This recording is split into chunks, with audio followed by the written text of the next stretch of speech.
Bismillahirrahmanirrahim. Assalamualaikum warahmatullahi wabarakatuh. Masih bersama dengan saya yaitu Imron Hadi. Di sini saya selaku moderator akan memandu adanya acara diskusi analisis kebijakan kampus dan pengelolaan ruang strategi akademik, di mana kita akan ditemani oleh dua narasumber, yaitu narasumber pertama Sulia dan narasumber yang kedua adalah Ali Fikri. Di sini analisis kebijakan kampus merupakan penyelidikan terhadap suatu peristiwa untuk mendapatkan fakta yang tepat. Nah, supaya tidak memakan waktu, kami akan pasrahkan kepada narasumber pertama. Baik, saya ucapkan banyak terima kasih kepada moderator karena udah memberikan waktu kepada saya untuk memaparkan mengenai pemaparan materi kali ini. Lagi-lagi ya, membahas tentang analisis, yang mana analisis di sini itu adalah suatu gambaran atau yang digunakan untuk menganalisa atau menyelidiki suatu peristiwa, yang mana tujuannya itu untuk mengetahui keadaan yang sebenarnya. Kalau dikaitkan dengan analisis kebijakan di kampus, berarti analisis kebijakan di kampus itu adalah suatu gambaran atau menganalisa atau menyelidiki suatu kebijakan yang diterapkan oleh kampus. Mungkin hanya itu saja pemaparan dari saya mengenai tentang analisis kebijakan dalam kampus. Selanjutnya saya pasrahkan kepada moderator. Terima kasih kami sampaikan. Nah, setelah kita sudah mengetahui arti pengertian dari analisis kebijakan kampus, nah di sana tidak jauh kemungkinan kita akan membahas lebih lanjut lagi, yaitu ruang lingkup kebijakan kampus. Di sana ada beberapa aspek. Kita akan dengarkan dan simak bersama, di mana kami akan pasrahkan kepada sang narasumber kedua.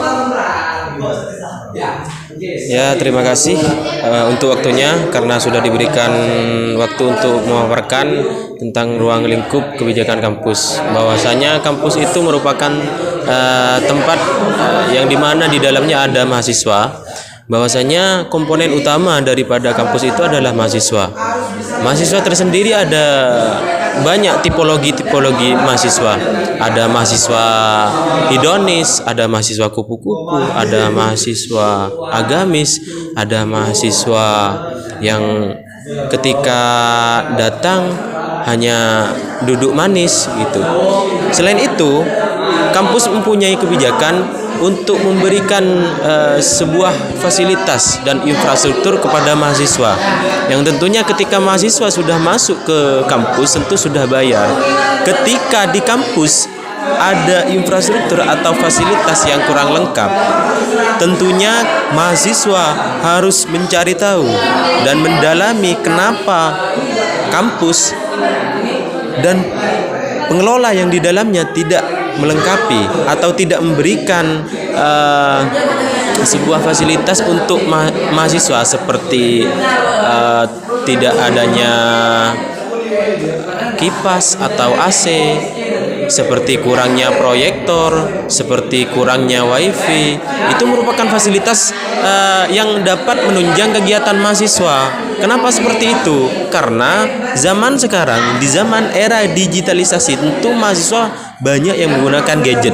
Nah, dari situlah ketika mahasiswa sudah ada di kampus, kemungkinan membutuhkan data untuk mengakses internet. Dan untuk menunjang hal itu, tentu kampus memberikan fasilitas seperti wifi agar bisa memadai kegiatan mahasiswa yang ada di kampus. Selain itu, kampus juga harus memberikan suatu yang berpengaruh baik terhadap mahasiswa, seperti memperbarui isi yang ada di perpustakaan dan memberikan tempat untuk belajar, entah tempat ngopi atau tempat nongkrong mahasiswa ataupun fasilitas-fasilitas lainnya.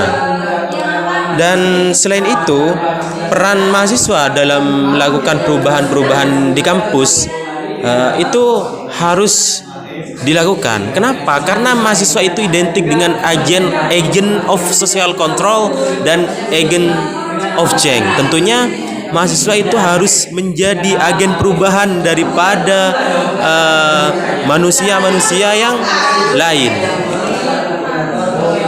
Tentu ada beberapa hal yang harus dilakukan atau diterapkan oleh mahasiswa untuk melakukan perubahan kampus, seperti mahasiswa mengikuti ormawa entah internal ataupun eksternal.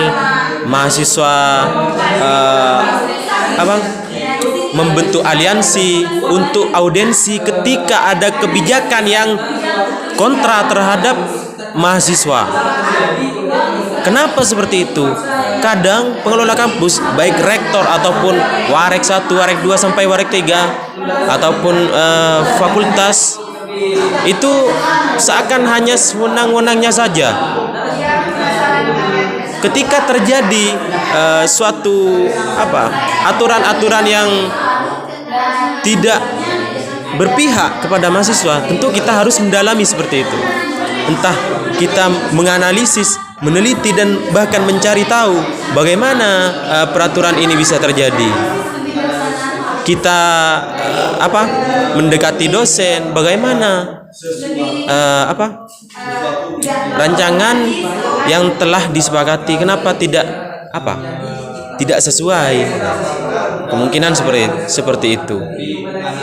Ketika mahasiswa sudah melakukan audiensi, kemungkinan hal yang diinginkan oleh para mahasiswa yang telah ditujukan kepada entah rektor ataupun pengelola kampus, kemungkinan itu bisa terjadi.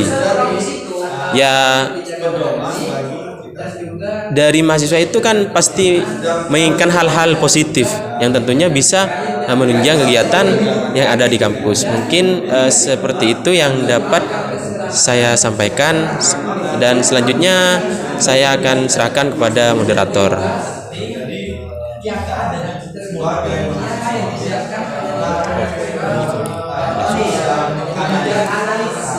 Baik, terima kasih.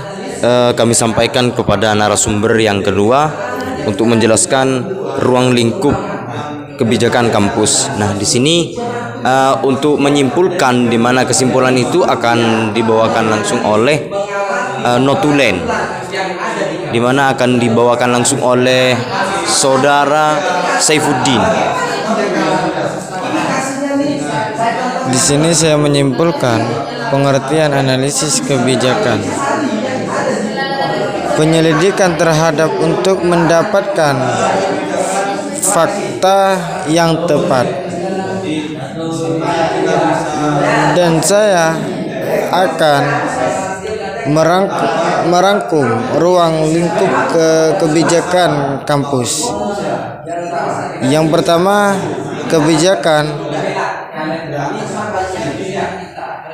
akademik, kebijakan keuangan, dan kebijakan disiplin dan kode etik. Sekian dari yang kami rangkum. Terima kasih.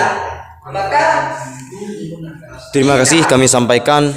Di sini kami mencatat sedikit tentang ruang lingkup kebijakan kampus. Sedikit kami akan menyimpulkan juga bahwasannya peran seorang mahasiswa dalam mengetahui kebijakan yang ada di kampus supaya seorang mahasiswa tidak ketimpangan atau terbelenggu oleh kebijakan yang tidak sesuai sebagaimana mestinya. Kira-kira seperti itu. Dari saya Imron Hadi, dari kelompok 1 Tan Malaka. Kurang lebihnya mohon maaf apabila ada suatu kata yang tidak menyenangkan, kami mohon maaf. Wallahul muwaffiq ila aqwamit thoriq. Wassalamualaikum warahmatullahi wabarakatuh.